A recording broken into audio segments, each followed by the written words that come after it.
মেলাতে ঘুরছি, এদিকে যেন খাবারের দোকান যেন আমাকে ডাকছে বারবার খাবারের দোকানে, কিন্তু অনেক কিছু কেনাকাটা করেছি। এবার শেষ মুহূর্ত আসলো খাবার খাওয়ার সময়। এবার আমি তো চলে এসেছি দোকানে, দিদিভাইটা দেখছি গরম গরম যেন একটা খাবার তৈরি করছে। তো আমি দিদিভাইকে অর্ডার দিলাম, বললাম আমাদেরও দাও 2-3টে। তো এখানে এটা কিন্তু একটা নতুন একটা তোমার মুখরোচি নতুন একটা রেসিপি। এখানে গরম গরম এটা আলুর একটা যে কোনো একটা রেসিপি করা হয়েছে। যাই হোক, সস টস দিয়ে রেডি করছিল।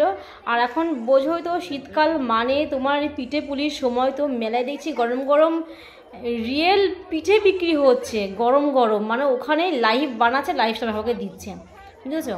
তো ওখানে তো আমরা ভাবছি এটাও খাবো পিঠেও খাবো। তো তৈরি হয়ে আমাদের হাতে চলে এসে দেখো যে দিয়ে দিচ্ছে দিদিটা। তো এখানে আমি খাবো, আমার ছেলেও খাবে। তো আমি বলছি তুই আগে খা, আমি তো পরে খাচ্ছি, আমি আগে একটা পিঠে খেয়ে নিই।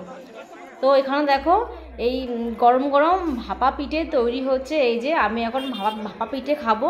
তো আমাকে ভাপা পিঠে দিয়ে দিয়েছে, গরম গরম দিচ্ছে। ওয়াও ওয়াও, ইয়ামি টেস্টি খেতে। তো আমি দেখো এখানে খাওয়া কিন্তু শুরু করে দিয়েছি। গরম গরম একদম ধোঁয়া উঠছে, দেখো দেখো ধোঁয়া উঠছে, খেতে পারছি না। আমাদেরও বলছে তুমি বলো কেমন হয়েছে। আমি আবার হাতে বলছি না, জাস্ট ওয়াও হয়েছে ওয়াও হয়েছে। আমি আবার বলছি এই পিঠেটা কী কী পিঠে, উনি বলছে পুলি পিঠে চুষি পিঠে।